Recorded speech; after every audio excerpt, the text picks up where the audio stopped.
With you being in the military, what branch of the military were you in? I was in the Navy. Can you briefly explain? I've been told that each branch, I don't want to use the word hates, each branch talks shit about the other branch. Yeah. Navy doesn't like the Air Force. Air Force doesn't like the Army. This is little baby branch compared to this branch.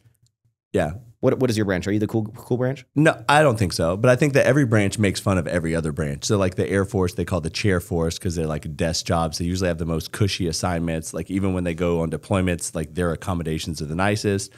The Army, I don't. Is the Army like we're better than everyone? That's like my family's all Army. No, they consider them like grunt work. So I don't think it'd be I would compare I think the Army is like the Dallas Cowboys of the military. It's like the most known, like first thing people think of, I think, when people think military in my head. Yeah. I don't know. No, Yeah. I agree with that. But even like when you think about like Top Gun, that's Navy. That's not Air Force. But they're in planes. Yeah, but the Navy is on aircraft carriers, which flies the planes. It's confusing. So the Navy can be in the water and in the air? Yeah, and they also, part of the Navy is the Marines. Which one's the seaman? Would be the Navy. He was a seaman. Nice. No, technically I was a submariner, okay? Okay, let me ask you this. Yeah. What is the biggest characteristic that you took from the Army that has changed your life? The Navy. No, I mean what happened in the military that like has changed who you are as a person because of you going into the military? Like what about you is different that you're like, I wouldn't be this way if I didn't go to the military? My crippling anxiety. No. I think that leadership, which I know you had Nick Barrett, and he talked about a little bit when I listened to that podcast about how when you come in, technically, I was an officer, I was in charge of people that had been on board for like 20 years. And I really want to, because you asked some questions in there that I think that he could have answered a little bit differently, but it's like hiring a CEO. You have subject matter experts, and that's what the enlisted people are, but they're not necessarily good at seeing the big picture. They're really good at what they need to do, like their lane that they need to stay in. And then the officers usually are controlling like multiple divisions. So they need all those groups to work together towards like the common goal.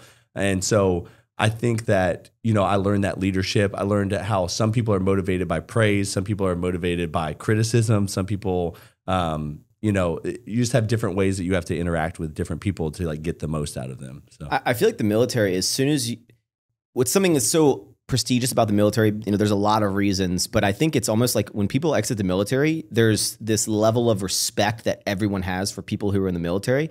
Do you ever feel, I don't know, like a pressure of like, I have to uphold this certain like level of who I am as a person because I represented, the United States? A little bit. Whenever we were when I got my first job out of the military, I worked for BASF Chemicals, and my entire group was all ex-military. And like everyone's like, oh yeah, that's the hardest working group. And I'm like, damn, bro, like I got to work really hard or else I'm gonna be like, oh, this guy's a slacker, So in the military, you worked way more than 40 hours, Yeah. I mean, on the submarine, I was on something called 3-section duty, which meant every 3 days you worked 24-hour duties. And then you still worked your normal like 7 a.m. to 5 p.m. if it was a Monday through Friday. So that's a big duty. Yeah. So you could hypothetically work like 108 hours in a week when you're in the military. And so you're just used to working a lot. And so I think when it translated to the corporate world, people are like, oh yeah, these guys will work 60, 70 hours and they'll think it's, oh, this is light work. Yeah. And I wasn't like that because I was like, I want work-life balance. So were you all together when he was in the military at all? No, thank God. Yeah. The very end, like so the last 3 months. With that, like, stressful? So when I matched with him on Tinder, he said, hey, I'm going into work. And I won't be around to message until later on. Because we were allowed to have our phones. And you were like, are you a stripper? Like what? This was at like 8 a.m. And then all of a sudden he texted me at like 10 a.m. He's like, hey, I'm done with work. I was like, what kind of job do you have? Like, is this a real job? What is going on, guys? I am Max Tuning, your host. I hope you enjoyed this little clip. If you want to see the full, magical, lovely episode, just click the link down in the description or search Don't Be Sour on your favorite podcast streaming service. And remember, thank you for tuning in.